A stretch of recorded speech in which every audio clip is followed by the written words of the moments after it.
Coucou à tous et bienvenue sur cette deuxième vidéo concernant le Bullet Journal. Vous trouverez un lien vers le flip-through de mon précédent Bujo juste ci-dessus ou dans les descriptions. Nouvelle année, nouveau carnet, mais c'est surtout parce que le précédent était plein. J'attaque donc 2019 dans ce magnifique carnet à points Quo Vadis qui m'a été offert par mes amis. Bisous les filles si vous passez par là. Il est donc turquoise, pas sûr que la couleur soit fidèle en vidéo. Il a un élastique blanc et doré et j'ai rajouté un petit porte-stylo. Toutes les infos et quand c'est possible les liens seront dans la description. En première page, on trouve une page de présentation où indiquer votre nom, adresse, numéro de téléphone et adresse mail. Puis on arrive sur la première page de l'index avec une colonne pour indiquer la page, une pour le contenu et une pour la date, dont je n'ai pour le moment pas vraiment d'utilité. À savoir que toutes les pages de ce carnet sont numérotées, ce qui est très pratique. L'indice continue sur quelques pages, il y en a 214 en tout. Et on arrive à la page 1, la clé ou le code, donc les symboles que j'ai choisis pour m'organiser.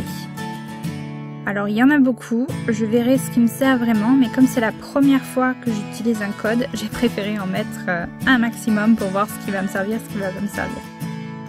Le carré pour les tâches, le rond pour les événements, le triangle pour les rendez-vous, plusieurs barres pour indiquer que la tâche est complétée, une petite flèche vers la gauche ou la droite pour indiquer que la tâche a migré, donc que la date a changé, et une croix pour indiquer une annulation.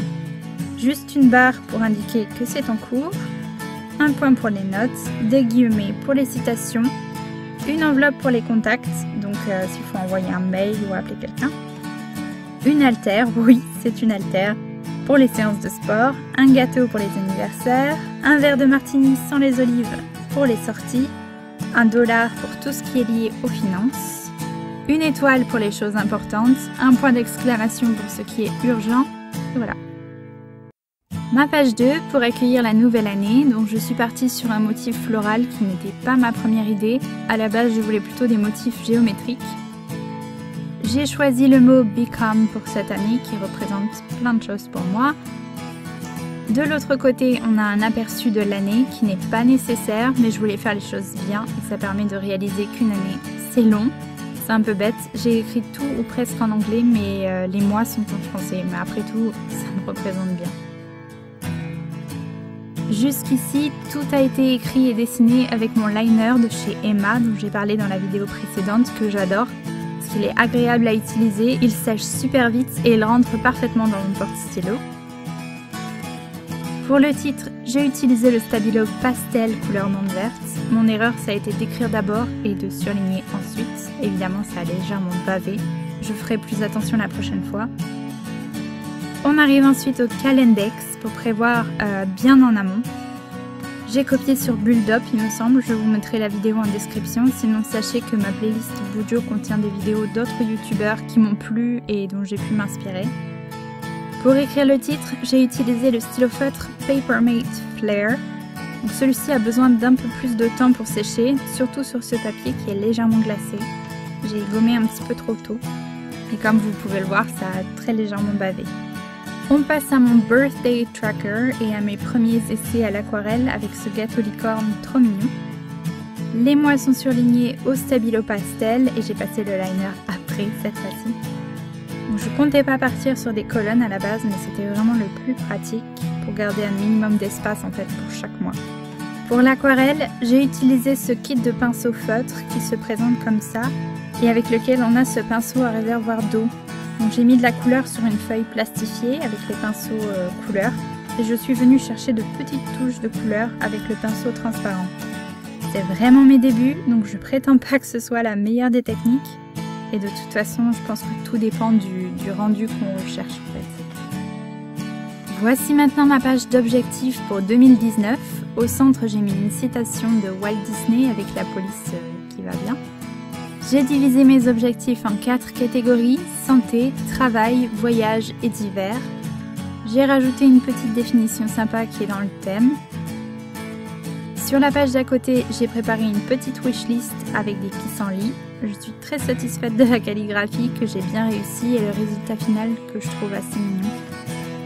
On arrive à mon tracker de voyage. L'idée c'est d'avoir une carte pleine de petits points colorés. J'aime bien cette page, j'ai imprimé une carte du monde dans des tons neutres. Ce qui est très pratique, c'est que ça cache un peu les couleurs de mon gâteau licorne qui sont passées dans la rainure du milieu. Le mot Wanderlust, je l'ai écrit avec le pinceau noir du kit d'aquarelle.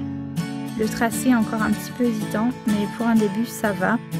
Il faut dire que c'est des pointes assez longues, ce qui n'est pas franchement le mieux qu'on puisse trouver pour la calligraphie. J'ai imprimé cette citation trouvée sur Pinterest. J'ai rajouté des petits dessins qui passent par-dessus la carte pour que ce soit mieux intégré au reste de la page. Des petits tickets, eux aussi trouvés sur Pinterest. Un cadre avec un petit texte. Et on passe ensuite à la bibliothèque que vous avez déjà dû voir ailleurs. Je pense que celle-ci, elle a été faite, refaite et refaite, mais je la trouvais tellement belle que je voulais la même. Donc vous pouvez voir que j'ai commencé à remplir. Je n'ai pas fini ces livres, hein, je vous rassure. En fait, je compte colorier les livres que j'ai lus. On retrouve des petits doodles de plantes. J'ai gardé les mêmes coussins que ceux du modèle. Par contre, j'ai rajouté une platine avec des vinyles et une compilation de 2019. J'ajouterai en fait mes découvertes musicales de l'année. Ici, un petit cadre qui devrait ressembler à un herbarium, une composition de fleurs sèches. J'ai eu l'idée par une de mes amies qui adore les herbariums d'une créatrice dont je vous montrerai le lien parce que c'est vraiment sympa ce qu'elle fait. Sinon, je trouve que ça fait beaucoup de livres pour l'année, donc j'ai laissé de la place pour faire des dessins. Voilà un tracker pour les films à voir ou vus au cinéma. Comme vous le voyez, j'ai déjà été voir Mary Poppins. Une page pour Netflix avec le logo que j'ai tout simplement imprimé et collé pour cacher le marqueur métallique de la page de derrière.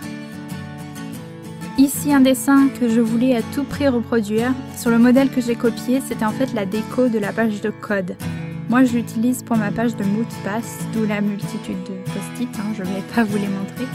Mais j'ai fait des catégories pour les boîtes mail, pour les réseaux sociaux, pour tout ce qui concerne le travail et une catégorie divers. De l'autre côté, mon nouveau tracker Instagram, d'ailleurs n'hésitez pas à me suivre, mon compte c'est julia.ludwig83. Je mets des photos de mon Bujo, mais pas que. J'ai essayé de faire des aquarelles Galaxy, on voit qu'il y a encore beaucoup de boulot, mais ça me permettra de voir l'évolution au fil de l'année. Et une abeille Galaxy, parce que pourquoi pas. Deux autres trackers ici, un pour les règles et de l'autre côté un habit tracker de janvier pour le sport, la méditation, la lecture, l'écriture, Instagram et pour se lever tôt. Donc je le remplis avec les stabilos pastel. La double page qui suit devrait être pour les souvenirs. Elle devait être pour les souvenirs à la base, avec une photo par mois, mais je me suis dit que je prendrais jamais le temps de choisir et d'imprimer une photo tous les mois. Donc je vais la transformer. Je compte y mettre les choses que je voudrais apprendre cette année. J'ai juste commencé à lister quelques idées comme apprendre l'espagnol ou WordPress. Cette double page-ci sera pour les phases de la lune, mais je ne suis pas encore décidée sur la présentation. Vient ensuite mon mood tracker pour le mois. Alors j'ai pas l'habitude ni forcément l'envie d'avoir un thème par mois, mais ce mois-ci ce sera Pissenlit Party. Pour le tracker, j'ai donc indiqué les jours, mais dans le désordre, pour éviter d'avoir un résultat trop homogène, avec un système de couleurs, ça tout le monde connaît maintenant. Ma page de janvier, avec un design assez simple et épuré. Voici maintenant mon premier weekly. Je me suis dit que j'allais mettre un message de bonne année à la place du lundi, puisque l'année a commencé un mardi. Comme vous le voyez, j'ai utilisé le code que j'ai prédéfini, ça commence donc plutôt bien. La semaine 2, très simple, avec un peu d'aquarelle et un peu de washi tape. C'était très facile et très rapide à faire. Et voici mon weekly préféré jusqu'ici, celui de cette semaine, ou la semaine dernière selon la sortie de la vidéo. J'ai utilisé un tout nouveau washi, un peu mystique, violet et doré. Comme vous le voyez, avec les feutres aquarellables, j'ai fait des petits fonds. Puis j'ai écrit au stylo blanc et souligné avec du washi doré que j'ai découpé en très fines lamelles. Donc il n'y a que cette tache sur le côté dont je ne suis pas vraiment satisfaite. Ça c'est plus beau dans mes pensées. Mais ça fait office de démarcation pour les notes en fait. Et pour le moment, le Bujo s'arrête là. Donc j'ai ici un petit accessoire pour accrocher les stylos. Et ici une page pour tester mes stylos. De cette façon je peux voir si ça passe à travers ou non. Comme en marqueur noir ou les métalliques par exemple. Donc ce carnet est pourvu d'une pochette à l'arrière, comme le précédent d'ailleurs, Mais il y a des pages plus épaisses et des points, ce qui est vraiment pratique pour dessiner. J'en étais pas convaincue, mais je me suis vite rendue à l'évidence. C'est parfait pour le bujo. Avant de vous laisser, je voulais vous montrer comment je stocke mon washi. C'est une boîte de macarons à l'origine, mais c'est parfait. Bien que j'en ai encore à côté, une grande fan du washi tape. J'en ai beaucoup. Et voilà, la présentation de mon bujo setup pour 2019 est déjà terminée.